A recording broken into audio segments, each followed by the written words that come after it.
That was awesome. Incredible first half, too, by the way. Give it up for them. But not anymore, because now I'm talking.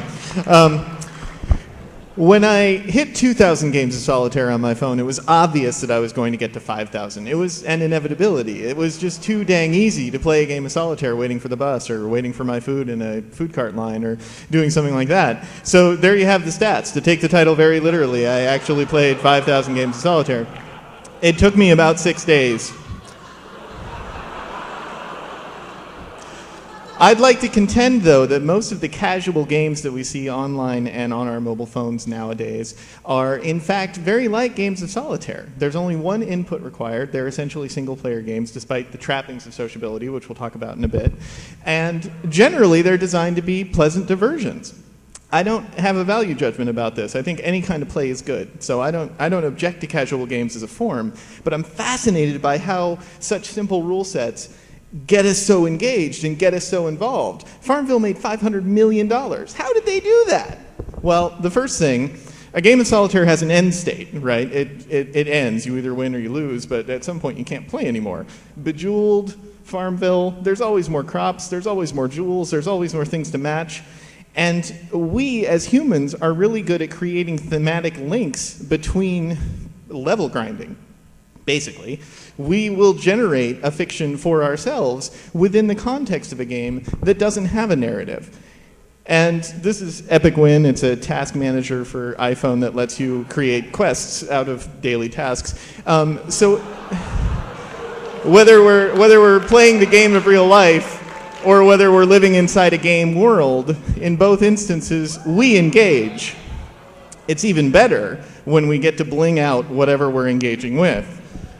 When we have a character or some sort of way to project ourselves into one of these games, like an avatar or something like that, it becomes a lot more sticky. It becomes something where we really want to have a story told about what we're doing, even if what we're doing is repetitive, even if what we're doing is click to win. We want to know that there's some kind of color commentator, maybe with an Irish brogue in the background, like analyzing our every move as we do the next triple match 3 magical thing.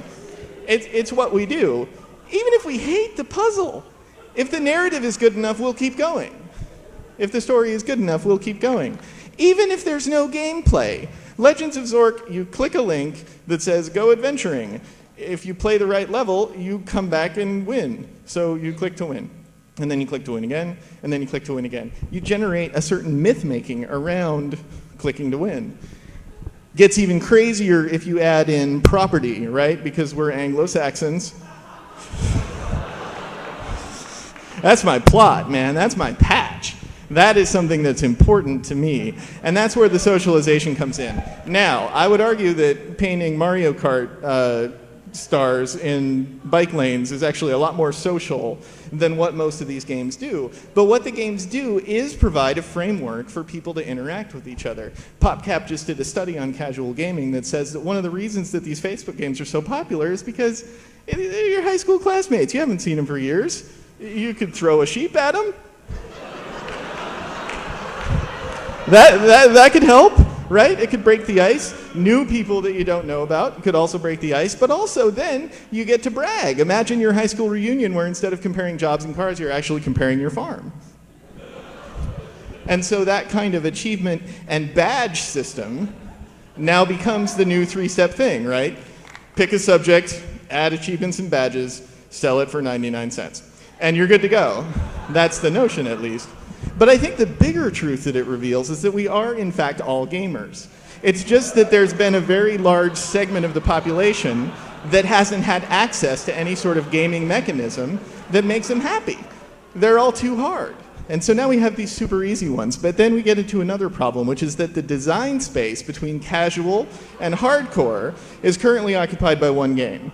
And that's ridiculous. That's madness.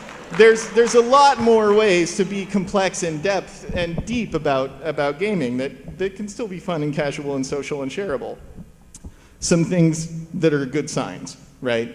Mobile as the actual archetype of gameplay, indie development within Xbox Live Arcade, stuff like that. I think Portland, as usual, as everybody has said tonight, is the kind of place where this development could happen. We have amazing mobile development. We have game developers in Portland doing really popular iPhone games. So they just need to get together and talk. And if you want to talk to me, that's fine too. That's how you do it. But thank you very much.